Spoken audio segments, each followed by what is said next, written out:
आज जो संदेश मुझे प्रभु ने दिया है वो हमें मिलता है मत्ती 5 अध्याय 9 पद में। यहाँ लिखा है, धन्य है वे जो मेल करवाने वाले हैं, क्योंकि वे परमेश्वर के पुत्र कहलाएंगे। धन्य है वे जो मेल कराने वाले हैं, वो परमेश्वर के पुत्र कहलाएंगे, पुत्री कहलाएंगे, संतान कहलाएंगे। My precious brother and sister, हमें ये जानना जरूरी है कि परमेश्वर एकता को पसंद करता है, इसलिए वो चाहता है हम भी एकता का जीवन जिए।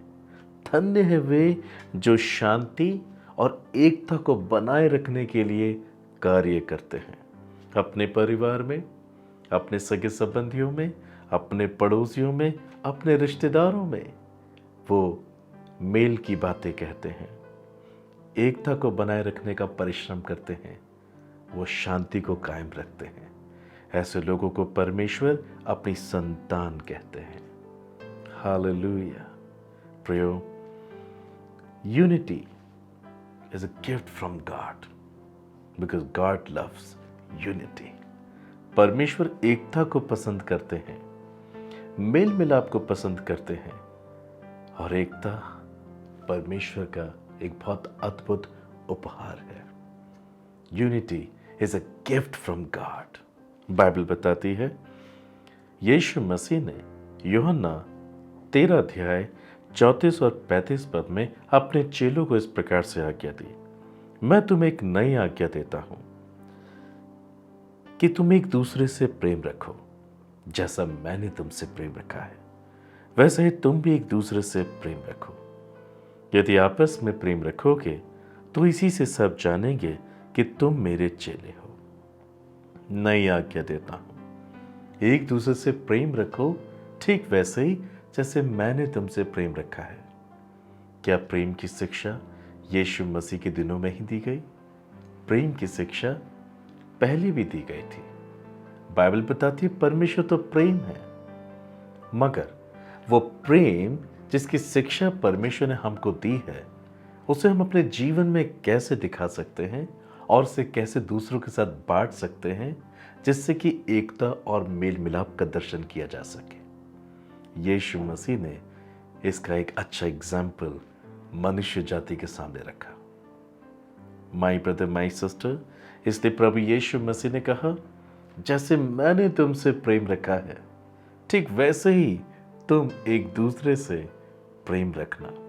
सिर्फ इसी एक एक्ट से, सिर्फ इसी एक कार्य से लोग जानेंगे तुम मेरे चेले हो, तुम मेरी संतान हो। कहने का अर्थ यह है कि यीशु मसीह बता रहे हैं, जैसे मैंने अपने प्रेम के द्वारा तुमसे एकता रखी, तुमसे मेल मिलाप रखा, इन द सेम वे तुम्हें दूसरों के साथ और एक दूसरे के साथ भी प्रेम और एकता और मेल मिलाप को बनाए रखने का कार्य करना है। Then the world will know that you are my sons and my daughters. Brother, sister, God loves unity. परमेश्वर एकता को पसंद करता है, and this unity is a gift from God. ये प्रभु का उपहार है। आइए जानते हैं कि ये उपहार हमारे जीवन में परमेश्वर ने किस प्रकार से दिया। Why God created man? परमेश्वर ने इंसान को क्यों बनाया? Simple answer, for his fellowship and unity. संगति करने के लिए और एकता को बनाए रखने के लिए। बाइबल बताती है, उत्पत्ति 3 अध्याय 8 पद में, दिन की ठंडी धूप में यहोवा परमेश्वर आदम हवा से प्रतिदिन मिलने आया करते थे, फॉर फेलोशिप, फॉर यूनिटी, संगति और एकता के लिए। और यही तो परमेश्वर चाहते हैं कि मैं और आप इस प्रकार के स्वभाव को लेकर जीवन को जिए। बाइबल बताती है, परमेश्वर जो दिन की ठंडी धूप में एवरी डे, प्रतिदिन इस संगति को रखने के लिए, इस एकता को बनाए रखने के लिए आदम और हवा को विजिट करता था, मिलता था, उनकी ये संगति बहुत जल्दी टूट गई। Yes, the unity with God was broken because of sun.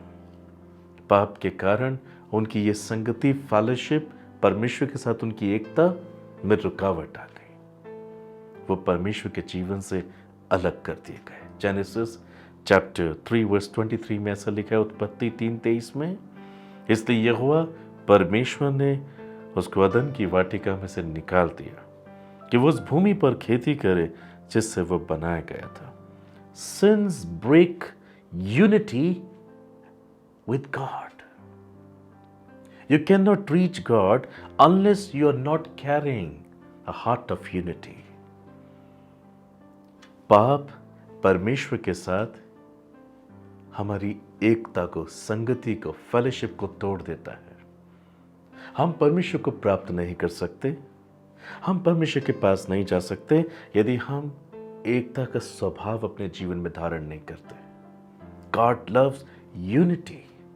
God is love and unity is a gift from God. और पाप के कारण आदम हवा ने परमेश्वर पिता के साथ न सिर्फ अपनी संगति को तोड़ा, पर अपनी एकता को भी तोड़ दिया। अब वो परमेश्वर के जीवन से अलग किए गए।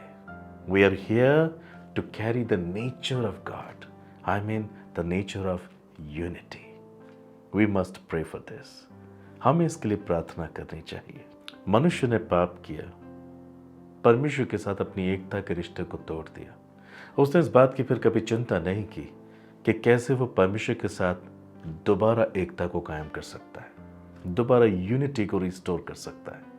केवल परमेश्वर ने ही इसका इंतजाम किया। बाइबल बताती है परमेश्वर ने इंसानों के साथ अपनी यूनिटी को, अपनी एकता को, अपनी संगति को, फेलोशिप को फिर से रिस्टोर करने के लिए अपने पुत्र यीशु मसीह को भेजा। Jesus came to this world to restore our fellowship and our relationship and our unity with the Father. That's why Jesus came here.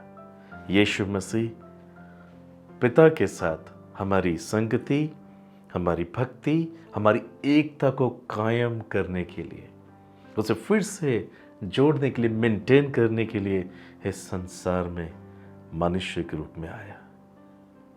Bible बताती है यूहन्ना 3:16 में, परमेश्वर ने जगत से ऐसा प्रेम रखा कि उसने अपना एक लौता पुत्र दे दिया ताकि जो कोई उस पर विश्वास करे वो नाश ना हो परंतु अनंत जीवन पाए। आदम हवा परमेश्वर के साथ संगति तोड़कर उसकी उपस्थिति से निकाल दिए गए थे, बट थ्रू जीसस क्राइस्ट, यीशु मसीह के द्वारा फिर से आज परमेश्वर जो निकाले हुए उनको वापस ला रहा है।